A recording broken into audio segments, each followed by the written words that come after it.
Aromatic ইলেকট্রোফিলিকের আমরা almost মানে শেষের দিকে এসে পৌঁছে গেছি। আমরা পড়ছিলাম ফরমাইলেশন বিক্রিয়া। তাহলে গত ক্লাসে আমরা ফরমাইলেশন বিক্রিয়া পড়েছি, মানে একটা অ্যারোমেটিক নিউক্লিয়াসে সিএইচও বা অ্যালডিহাইড গ্রুপ, এইটাকে বলা হয় ফরমাইল গ্রুপ ইন্ট্রোডিউস করার দুটো ছোট ছোট রিয়াকশন পড়েছিলাম। প্রথমটা হচ্ছে গ্যাটারম্যান কোচ, গ্যাটারম্যান কোচ, আর তারপরেটা শুধু গ্যাটারম্যান। গ্যাটারম্যান কোচে কি ছিল? কার্বন মনোক্সাইড, ডাইএইচসিএল আর অ্যানহাইড্রাস AlCl3, এইটা দিলে এরকমই একটা HC ট্রিপল বন্ড এরকম একটা ইলেকট্রোফাইল জেনারেট হচ্ছিল।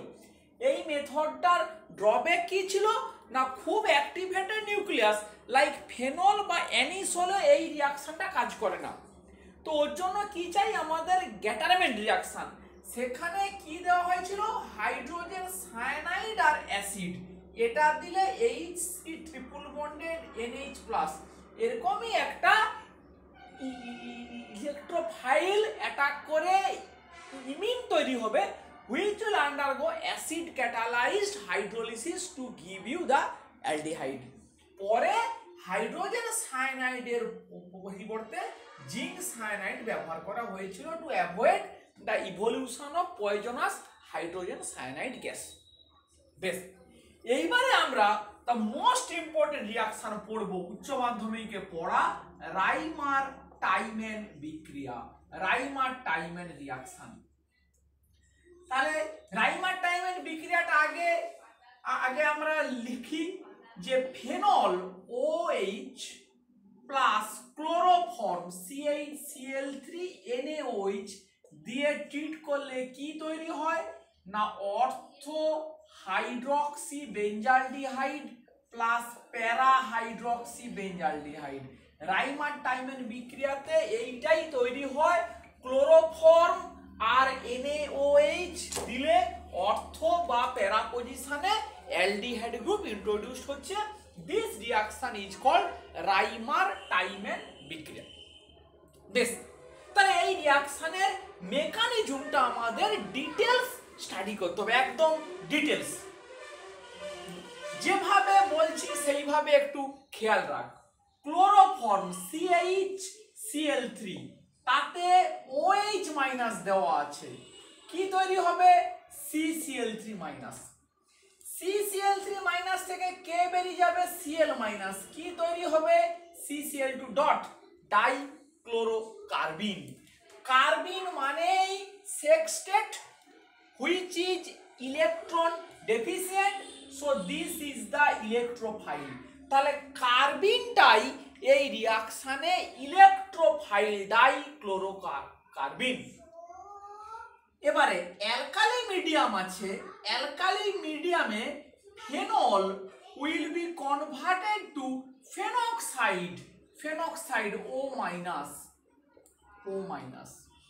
এই phenoxide extremely activated nucleus, strong রেজোনেন্সের জন্য এক্সট্রিমলি অ্যাক্টিভেটেড। তাহলে কি হবে আমার এখানে? এইটা O-, CCl2 ডট, এটা এই অ্যাটাক করলো, অর্থ পজিশন দিয়ে যদি অ্যাটাক করে তাহলে এই রকমই একটা ইন্টারমিডিয়েট হবে, এই ডবল বন্ড ও এই HCCl2-। এইটা এবারে কি হবে? এই CH বন্ডটা ব্রেক করবে, system will get back its aromaticity, মানে this will be converted to O- again, আর এটা হবে CHCl2। এখন কেউ কেউ এরকমও দেখায় যে এই মাইনাসটাকে দিয়ে এই এইচটাকে খেয়ে নেয়, সেটা করতেও পারিস, নাও করতে পারিস। জল আছে মিডিয়ামে, প্রোটন সোর্স প্রচুর আছে, জল আছে যেহেতু অ্যাকুয়াস মিডিয়াম, তাহলে এই CH বন্ডটা মেনলি এই CH বন্ডটা ব্রেক করে সিস্টেমটা অ্যারোমেটিসিটি গেইন করে এই প্রোটনটাকেও খেতে পারে বা জল থেকে প্রোটনটাকেও খেতে পারে। ইটস ইমমেটেরিয়াল, কিছু ম্যাটার করে না। তাহলে বেসিক্যালি ফেনক ফেনক্সাইড ডাইক্লোরোকার্বিনের উপরে অ্যারোমেটিক ইলেকট্রোফিলিক বিক্রিয়া করে এই কম্পাউন্ডটা তৈরি করে। মানে রিয়াকশন মিডিয়ামে এই ধরনের একটা কম্পাউন্ড প্রথমে তৈরি হয়ে গেল। এবারে এই সেন্টারটার উপরে কি হবে, this centre will undergo alkaline hydrolysis. তাহলে কিরকম করে, যদি একটাকে একটু দেখিয়ে দেই এরকম করে মনে কর, এটা কিন্তু ও মাইনাসই এখন থাকবে। তাহলে সিএইচ, এই CL CL, OH minus attack করলো, একটা সিএল বেরিয়ে গেল। তাহলে কি তৈরি হলো, এই O minus CH CL OH, আবার অ্যালকালি আছে, এটা এই অ্যাটাক করলো, সিএলটা এরকম করে বেরিয়ে গেল। So you will get CHO group, এই O minus CH double bond. এবারে ফাইনালি এটাকে অ্যাসিড দিয়ে যখনই যে মানে ওয়ার্ক আপ হবে, তখনই O minus will be converted to OH, এই ওএইচ সিএইচও। তাহলে অ্যালকালি মিডিয়াম পর্যন্ত এইটা থাকবে, অ্যাসিড ওয়ার্ক আপ করলে এই ওএইচ আর সিএইচও। তাহলে এইটার নাম কি না, স্যালিসালডিহাইড। তাহলে এই রিঅ্যাকশনটার ইম্পর্টেন্সটা দেখ, মেকানিজমটা দেখ। Dichlorocarbene will acts as a electrophile, সেই কিনা ইলেকট্রোফাইল হিসাবে কাজ করবে এইরকমই। তাহলে করে এই কম্পাউন্ডটা তৈরি হবে। This compound will undergo alkaline hydrolysis করে এটা। এই প্রসঙ্গে একটা কথা বলে রাখি এখন, এর পরে সেটা কাজে লাগবে। এই মলিকুলটা ও মাইনাস, এটা ফেনক্সাইড হয়ে আছে বলেই এই অ্যালকালি হাইড্রোলিসিস হতে পারছে। কারণ ফেনক্সাইড হয়ে আছে বলেই এই মলিকুলটা অ্যাকোয়াস অ্যালকালিতে সলিবুল। অ্যাকোয়াস অ্যালকালিতে সলিবুল না হলে কিন্তু হাইড্রোলিসিসটা হতো না। ফলে ও মাইনাস হয়ে আছে, এটা সল্ট, সেই ওই জন্য ও অ্যাকোয়াস অ্যালকালিতে সলিবুল বলেই এই অ্যালকালাইন হাইড্রোলিসিসটা হয়ে এইটা সিএইচও ও মাইনাস থাকলো, ফাইনালি অ্যাসিড ওয়ার্ক আপ করলে এটা ওএইচ। তাহলে অর্থ পজিশনে যদি এরকম করে হতে পারে, exactly same mechanism will be followed for প্যারা অ্যাটাক। এই ডাইক্লোরোকার্বিন, এটা এই এলো, এটা এই গেল, এটা এই খুলে কার্বিনে অ্যাটাক করলো, ফলে দেখ এইরকমই একটা ইন্টারমিডিয়েট তৈরি হলো, CCl2 মাইনাস। এবারে আবার কি হবে, এই CH বন্ডটা ব্রেক করলো, ব্রেক করে the system get back its aromaticity, O minus এইটা CHCl2, O minus CHCl2। তাহলে এবারে একই রকম ভাবে এই সেন্টারটা, this centre will undergo alkaline hydrolysis করলে কি পাবি না, এইটা হবে O মাইনাস, এটা হবে CHO। এবারে এটাকে অ্যাসিড ওয়ার্ক আপ করলে দিস উইল বি OH, একদম সেম মেকানিজম, অন্য কিছু নয়। এই তাহলে অর্থপ্যারা কেন না আমরা জানি, ফেনক্সাইড অর্থপ্যারা যে মানে ওরিয়েন্টিং গ্রুপ বলে এই অর্থপ্যারাতে অ্যাটাক হয়। তাহলে দেখ আমরা মেকানিজমটা বুঝে ফেললাম, রিঅ্যাকশনটা বেশ ইন্টারেস্টিং, কিভাবে হচ্ছে, ডাইক্লোরোকার্বিন দিয়ে রিঅ্যাকশনটা হয়, এটসেট্রা এটসেট্রা, আমরা এটা বুঝে ফেললাম। এবং মানে ফেনলে কি করে অর্থ প্যারা প্রোডাক্টটা হয় সেটাও আমরা পুরো খুব সুন্দর করে বুঝে ফেললাম। এরপরে আমাদের যেটা বুঝতে হবে যে প্যারা পজিশনে যদি কোনো সাবস্টিটিউয়েন্ট থাকে লাইক অ্যালকিল গ্রুপ, মানে প্যারা পজিশনে যদি কোনো অ্যালকিল গ্রুপ থেকে থাকে ফেনলের প্যারা পজিশনে, তাহলে কি প্রোডাক্ট হবে সেটাই পরীক্ষাতে বারবার করে কিন্তু দেয়, ওটাই ইম্পর্টেন্ট। কি আমরা নেব paracresol, that is the important CH3 এই মলিকুলটা প্যারাক্রেসল। প্যারাক্রেসলের উপরে যদি রাইমার্টিমেন করা হয় CH-Cl3 আর OH- তাহলে কি হবে? তাহলে আমরা মেকানিজম জেনে গেছি, ওই মেকানিজমের আর আমরা পুরো ডিটেলসের মধ্যে যাব না। তাহলে কি হবে না, ফেনল এটা ইট উইল বি এরকম করে ফেনক্সাইড, আর এটা কি তৈরি হবে, ডাইক্লোরোকার্বিন। তাহলে এ রিয়াকশন করে আমি প্রথমে এইটা দেখাই যে এই ডবল বন্ড ও এই HCCl2- এই CH3 এরকম অর্থ পজিশনে অ্যাটাক হলে এইটা হবে, এটা এই খুলে গেল, এই চলে গেল, so this will be converted to O- CHCl2 CH3। সবই তোরা জানিস অলরেডি। এবারে এইটা অ্যালকালাইন হাইড্রোলিসিস একের দাগে followed by acid workup, finally করলে কি পাবো আমরা, OH CHO CH3। তাহলে অর্থ পজিশনে এইভাবে CHOটা ঢুকে গেল। এই প্রোডাক্টটা লেখার জন্য অ্যাকচুয়ালি কোনো মার্কস দেওয়া হয় না, এটা সবাই জানে। উচ্চ মাধ্যমিকের রিয়াকশন রাইমার্টিমেন বিক্রিয়া, অর্থ পজিশনে অ্যালডিহাইড গ্রুপ ঢুকলো, মানে অর্থ পজিশনে ফরমাইলেশন নরমাল রাইমার্টিমেন বিক্রিয়া করে এরকম করে হলো, এর জন্য কোনো মার্কস দেওয়া হবে না। প্যারাতে কি হবে সেইটাই হচ্ছে ইম্পর্টেন্ট, সেইটাই একটু ভালো করে এবারে দেখ। এই O- এই CH3 এই আমার আছে ডাইক্লোরোকার্বিন, এই O- অ্যাটাক করলো, এটা এই এলো, এটা এই এখানে অ্যাটাক করলো, করলে তাহলে ইন্টারমিডিয়েটটা কি হবে, এই ডবল বন্ড ও এই CH3 CCl2- জল আছে, ওই জন্য বলেছিলাম যে মানে প্রোটনটা জল থেকেই নেওয়া উচিত। তাহলে কি তৈরি হবে, এই ডবল বন্ড ও CH3 CHCl2। এখন কোশ্চেন হচ্ছে এইটা একটা কুইনন টাইপের কম্পাউন্ড। এখন আমরা তো এই বিক্রিয়াতে CH বন্ড ভেঙে সিস্টেম অ্যারোমেটিসিটি গেইন করতে পারে, বা যখন শুধু ফেনলের প্যারা অ্যাটাকটা করেছিলাম এরকম করে CCl2-, এই CH বন্ড ব্রেক করে the system can get back its aromaticity।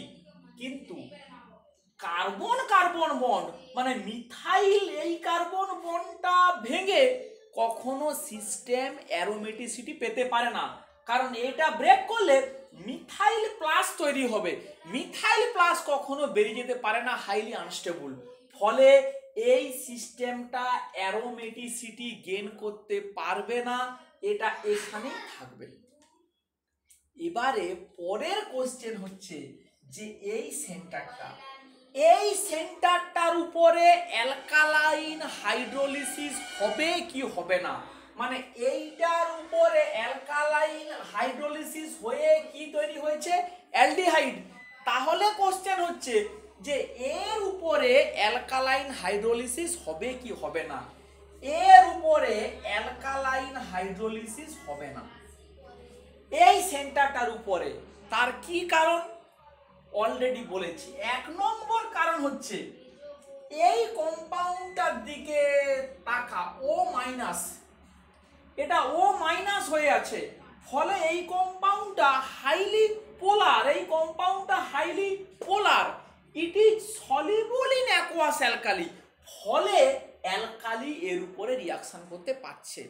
কি বললাম, এটা O- বলে এটা highly polar compound soluble in aqueous alkali, so alkali can undergo the hydrolysis reaction here. This compound do not contain any charge, এর উপরে কোনো charge নেই, so this is insoluble in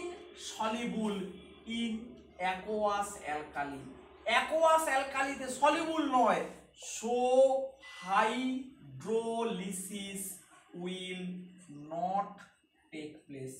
hydrolysis will not take place. এটা 1 নম্বর কারণ। 2 নম্বর কারণটা আরো interesting. যদি somehow soluble হয়েও যায় অল্প অল্প বিস্তর, হাইড্রোলিসিস হওয়ার মেকানিজম কি? হাইড্রোলিসিস হওয়ার মেকানিজম আমরা জানি either SN1 or SN2। SN1 ও হতে পারে, SN2 ও হতে পারে, এর বাইরে অন্য কোনো মেকানিজম হয় না, কারণ it is basically one kind of substitution reaction. তাহলে SN1 বা SN2 একটা কিছু হতে হবে। কিন্তু এই পজিশনটা হচ্ছে নিওপেন্টাইল পজিশন, নিওপেন্টাইল টাইপ পজিশন। এই নিওপেন্টাইল মানে কি? সাবস্টিটিউশন রিঅ্যাকশন যখন হয়েছিল পড়ানো, খেয়াল করে দেখ এই কম্পাউন্ডটা, দিস কম্পাউন্ড, এই কম্পাউন্ডটার উপরে SN1 ও হয় না, SN2 ও হয় না, হয়েছিল বলা। তার কি কারণ? SN1 হয় না কারণ Cl- বেরিয়ে গেলে হাইলি আনস্টেবল প্রাইমারি কার্বোক্যাটায়ন তৈরি হবে, ফলে SN1 হবে না। SN2 কেন হবে না? না, ব্যাক সাইড অ্যাপ্রোচ করতে গেলে এই 3টে মিথাইল, এই CC বন্ড, খেয়াল কর, সেই এইরকমই CCC 3টে বন্ড দ্বারা সবাই মিথাইল, এই বন্ডটা ঘুরলে সবাই মিথাইল, ফলে কি পাবে? স্টেরিক হিন্ডারেন্স হবে, ফলে SN2 হয় না। এই পজিশনটাকে বলা হয় নিওপেন্টাইল। এই কম্পাউন্ডের কি নাম?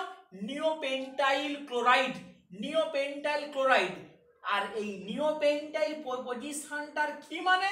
না, একটা কার্বন, তার পাশে যদি কোনো টারসিয়ারি বিউটাইল সেন্টার থেকে থাকে, দেখ সি এর পাশে এইটা একটা টি বিউটাইল সেন্টার, মানে একটা 3 ডিগ্রি সেন্টার, তখন ওই সেন্টারটাকে বলতে পারি নিওপেন্টাইল টাইপ।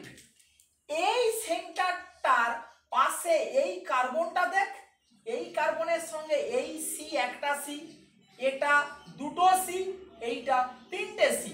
আবার দেখ এই কার্বনটার পাশে এই কার্বনটার একটা সি, দুটো সি, 3টে সি। তাহলে এই মইটিটাকে বলতে পারি টারসিয়ারি বিউটাইল টাইপের মইটি। তাহলে একটা কার্বনের পাশে টি বিউটাইল মইটি আছে, ফলে এই পজিশনটাকে আমরা বলতে পারছি neopentyl type position. So that is neopentyl type position. So SN1 or SN2 not possible। তাহলে দেখ আমরা কি মজার জায়গাতে পৌঁছে গেলাম। এই পজিশনটার উপরে তাহলে SN1 ও হবে না, SN2 ও হবে না, তাহলে এটাই আমাদের প্রোডাক্ট। তাহলে প্যারাক্রেসলের উপরে রাইমার্টিমেন বিক্রিয়া করলে একটা প্রোডাক্ট অর্থ পজিশনে ফরমাইল গ্রুপ ঢুকে গেল, কিন্তু প্যারাতে এই প্রোডাক্টটা হবে তৈরি।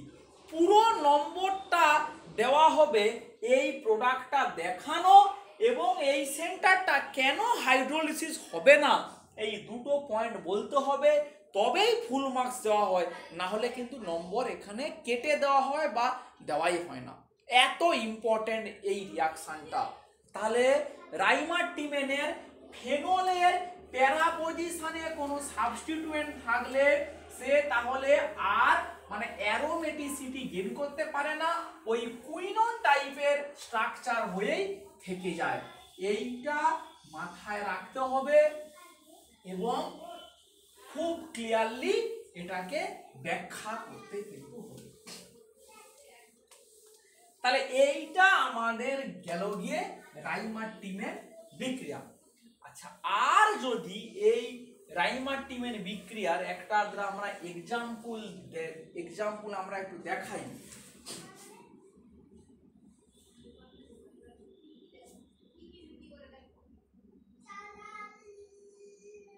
আচ্ছা, ধর আমাকে বললো এরকম একটা আরেকটা ইন্টারেস্টিং কেস, প্যারাক্লোরোফেনল। প্যারাক্লোরোফেনলে CHCl3 আর OH- দিয়েছে কি হবে? প্যারাক্লোরোফেনল।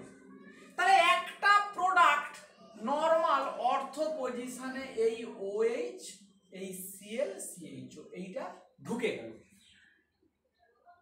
প্যারাতে কি হবে না, প্যারার ব্যাপারটা দেখ, এইখানে ইন্টারেস্টিং কেস। এই আছে O মাইনাস এই Cl CCl2 ডট, এটা এই এলো, এটা এই এলো, এটা এই খুলে অ্যাটাক করলো, তাহলে ইন্টারমিডিয়েটটা কি হবে, এই ডবল বন্ড ও এই Cl CCl2 মাইনাস। এইবারে এখানে দেখ, এটা এই অ্যাটাক করলো, এই Cl মাইনাসটা এরকম করে বেরিয়ে গেল।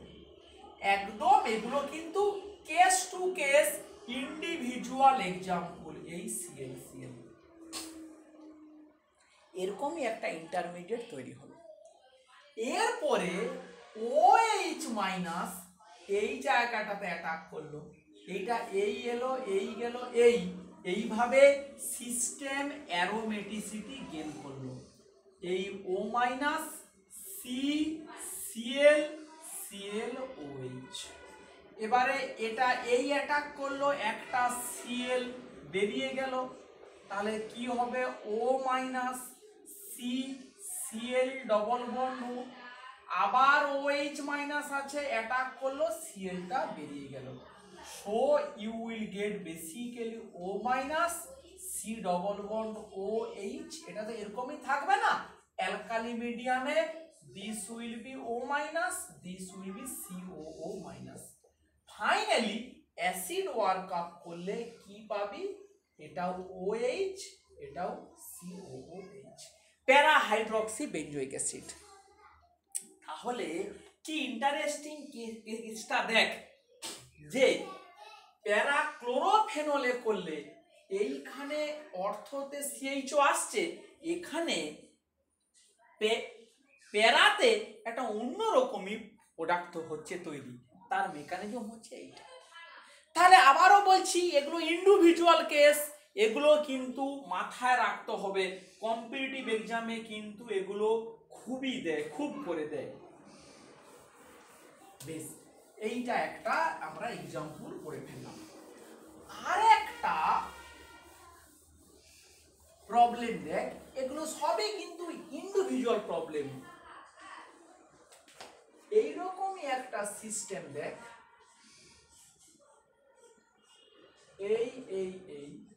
এইখানে OH আছে,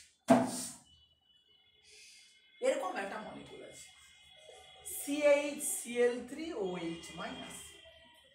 অলরেডি আমরা অনেক মেকানিজম করে বুঝে গেছি। তাহলে এর যদি প্যারাতে অ্যাটাকটাকেই আমরা মেন কনসিডার করি, এই ডবল বন্ড এই এখানে কি আসবে, CCl2 মাইনাস, CCl2 মাইনাস। এবারে জল আছে, তাহলে যে প্রোডাক্টটা হবে তৈরি, এই ডবল বন্ড ও এই ডবল বন্ড ও CH Cl2, এই কম্পাউন্ডটা তৈরি। এইবারে এইটাকে যদি রিডিউসড করা যায় হাইড্রোজেন প্যালাডিয়াম দিয়ে, CCl2 bond will be reduced, তখন কি পাবো, এই ডবল বন্ড ও এটা হয়ে যাবে CH3। So this is a important method to introduce a methyl group via this type of বলতে পারিস যে রাইমার্টিমেনের মডিফাইড সাম ভার্সন করে এরকমই সিস্টেমের, এটাকে বলা হয় অ্যাঙ্গুলার পজিশন। অ্যাঙ্গুলার পজিশনে মিথাইল গ্রুপ মানে ঢোকাতে পারি ভায়া কার্বিন ইন্টারমিডিয়েট, মানে কার্বিন ইন্ট্রোডিউসড করিয়ে তাকে রিডিউসড করে আমরা মিথাইল গ্রুপকে ঢোকাতে পারি। সিমিলার একটা এক্সাম্পল দেখ, এই একটা রিয়াকশন, এই OH, এই CH3, এই CH3, এই CH3, এরকম একটা মলিকিউল, এখানে ক্লোরোফর্ম OH মাইনাস দেওয়া হয়েছে। কি হবে, তাহলে এতক্ষণে আমরা বুঝে গেছি যে অর্থ পজিশনে একটা ফাঁকা আছে, তাহলে অর্থ প্রোডাক্ট একটা হবে তৈরি, ওটা নিয়ে বলার কিছু নেই, একটা অর্থ ফাঁকা। আর প্লাস তাহলে প্যারার প্রোডাক্টটা কি হবে, এইটা সরি এই মিথাইল CHCl2 এই মিথাইল, এরকম আমরা অলরেডি এগুলো ক্লিয়ার করে ফেলেছি, আমরা বুঝে গেছি। বেশ, তো তাহলে এইটাই মোটামুটি আমাদের রাইমার টাইমের বিক্রিয়া সম্বন্ধে যা যাবতীয় বলা, এইভাবে আমরা একটু করে ফেললাম। এরপরের যে বিক্রিয়াটার কথা আমরা পড়ব সেইটাকে বলা হচ্ছে Vilsmeier Haack reaction. Vilsmeier Haack reaction to introduce a formyl group introduce করার ভিলস-মায়ার-হ্যাক রিঅ্যাকশন কি দিয়ে করে? মেনলি করে POCl3 আর DMF। POCl3 আর DMF মানে ডাই মিথাইল ফরমামাইড। স্ট্রাকচারটা যদি ভুলে যাস, নাম তো আর ভুলবি না। ফর্মিক অ্যাসিডের কি structure? HC double bond OH, এটা হচ্ছে ফর্মিক অ্যাসিড। তাহলে এই অ্যাসিডের করেসপন্ডিং অ্যামাইড কি হবে? এরকম অ্যামাইড CONH2, এরই নাম হচ্ছে ফরমামাইড। আর ডাইমিথাইল ফরমামাইড মানে বা NN ডাইমিথাইল ফরমামাইড একই জিনিস। এইটাই হচ্ছে DMF এর স্ট্রাকচার। তো আমরা যদি বলি যে DMF এর সাথে POCl3 কে যদি দেওয়া হয় তাহলে এরকম করে লিখি, so this is the structure of DMF dimethyl formamide, plus কি দেওয়া আছে? POCl3 Cl কি রিঅ্যাকশনের কি মেকানিজম? এই লোন পেয়ারটা এই অ্যাটাক করলো, CO বন্ডটা খুলে গিয়ে ফসফরাসে অ্যাটাক করলো, একটা Cl- বেরিয়ে গেল।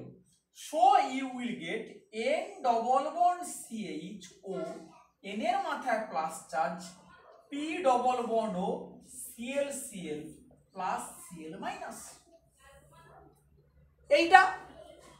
এইটা যেই তৈরি হলো, Cl- এই কার্বনে অ্যাটাক করে এই পার্টটা ভেঙে বেরিয়ে যায়। সো ইউ উইল গেট এই CH3 double bond CHCl, N এর মাথায় প্লাস, এইটাই electrophile. So this is the electrophile of a Vilsmeier Haack বিক্রিয়া। বেনজিন এবারে আছে, বেনজিনের উপরে কি হবে লিখি, এইটা এই double bond CHCl N plus. তাহলে আমার ইলেকট্রোফিলিক কোনটা সেন্টার? এই কার্বনটা।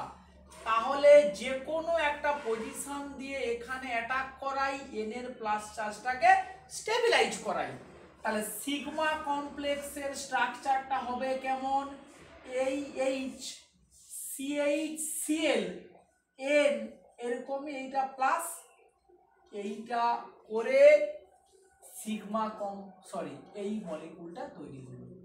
এই CH একদিকে Cl একদিকে N, এই M। নেক্সট কি হবে? এই লোন পেয়ারটা অ্যাটাক করলো, Clটা বেরিয়ে গেল। So you will get CH double bond N MEME, N এর মাথায় প্লাস চার্জ। তাহলে এটা একটা ইমিন তৈরি হয়ে গেল। এইবারে এইটাকে যদি মাইল্ড অ্যাসিড দিয়ে হাইড্রোলিসিস করা হয়, মাইল্ড অ্যাসিড, তাহলে কি হবে না, ও জল অ্যাটাক করলো, এইটা খুলে গেল মাইল্ড অ্যাসিডের প্রেজেন্সে, CH এটা হবে OH, এটা NMeMe, এটা প্রোটনেটেড হবে, এই অ্যাটাক করবে, এটা বেরিয়ে যাবে। So you will get the formyl group CHO। তাহলে টোটাল রিঅ্যাকশনের রিএজেন্ট এইভাবে বলা হয়, একের দাগে DMF POCl3, দুইয়ের দাগে অ্যাসিড বলতে পারে বা সোডিয়াম অ্যাসিটেট, অ্যাসিটিক অ্যাসিড। কিছু যদি নাও বলে দেয়, যদি শুধু বলে DMF POCl3, তাও কিন্তু আমাদের কর্তব্য, অতি অবশ্যই কর্তব্য, যে ফাইনালি অ্যাসিড হাইড্রোলিসিস করে ফরমাইলটাকে আমাকে দেখিয়ে দিয়ে আসতে হবে, ফরমাইলটাকে আমাকে অতি অবশ্যই দেখিয়ে দিয়ে আসতে হবে। So this is the general reaction mechanism of any Vilsmeier Haack reaction, সেটা যেন আমাদের মনে থাকে। মানে শুধু এক্সামে বেশিরভাগ ক্ষেত্রে শুধু ওই ডিএমএফ POCl3টা দিয়ে দে, বাকি কিছু বলতে চায় না। যদি আমাদের অ্যানথ্রাসিন নেই, অ্যানথ্রাসিনের উপরে বললো যে ডিএমএফ POCl3 একের দাগে, দুইয়ের দাগে সোডিয়াম অ্যাসিটেট। অ্যানথ্রাসিনের কোন পজিশনে? তাহলে ইলেকট্রোফিলিক হয় এটা 9-10 পজিশনে, তাহলে এখানে এই পজিশনে কে ঢুকবে? CHO, formyl group. আমরা যদি এরকম করে নিই NN dimethyl aniline, NN dimethyl aniline, আমি আর রিয়েজেন্টটা দিচ্ছি না, এ ভিলসমেয়ার হ্যাক করলে কোথায় যাবে? প্যারা পজিশনে যায়, কারণ অর্থ পজিশনটা স্টেরিক্যালি ক্রাউডেড। এবারে যে কথাটা জাস্ট একটু বলে দেওয়ার, যে শুধু ডিএমএফ যে মানে দিয়েই যে বিক্রিয়াটা হবে তা নয়, এখানে যে কোনো সাবস্টিটিউয়েন্ট হতে পারে, R1 R2, মানে এইভাবে যে কোনো ফরমামাইডের ডেরিভেটিভ হতে পারে, মানে যে কোনো সাবস্টিটিউয়েন্ট। তাহলে এই কম্পাউন্ডটার উপরে যদি এরকমই দেই PHNMe CHO আর POCl3 একের দাগে, দুইয়ের দাগে সোডিয়াম অ্যাসিটেট, তাহলেও কি হবে? Same product. মানে এ তো ভেঙে বেরিয়ে যাবে, এর কোনো নেই, মানে এটার কোনো রোল নেই, অলরেডি আমরা মেকানিজম করে দেখে নিয়েছি। যদি আমরা যেমন অ্যানিসোল নেই, অ্যানিসোল OCH3, সেম রিয়াকশানে সেখানেও কি পাবো না? প্যারা পজিশনে এই ফরমাইল গ্রুপটা ঢুকে যাচ্ছে। So this is the reaction of Vilsmeyer-Hack reaction and the mechanism. তাহলে আজকে আমরা কি পড়লাম না? আজকে আমরা মেনলি পড়লাম রাইমার-টাইমেনের বিক্রিয়া, অর্থ এবং মানে প্যারাতে ফরমাইল বা CH গ্রুপ কিভাবে ঢোকে, প্যারাক্রেশনের ক্ষেত্রে বা যেখানে প্যারা পজিশনে ব্লক আছে সেখানে কিভাবে ওই প্যারা প্রোডাক্টটা কুইনোনে স্টপ করে যায় সেই পড়লাম, কয়েকটা এক্সেপশন পড়লাম, প্যারাক্লোরোফেনল আর ওই অ্যাঙ্গুলার পজিশনে মিথাইল, আর কি পড়লাম? ভিলসমেয়ার হ্যাক। আর একটা ক্লাসে আমরা শেষ করে দেবো।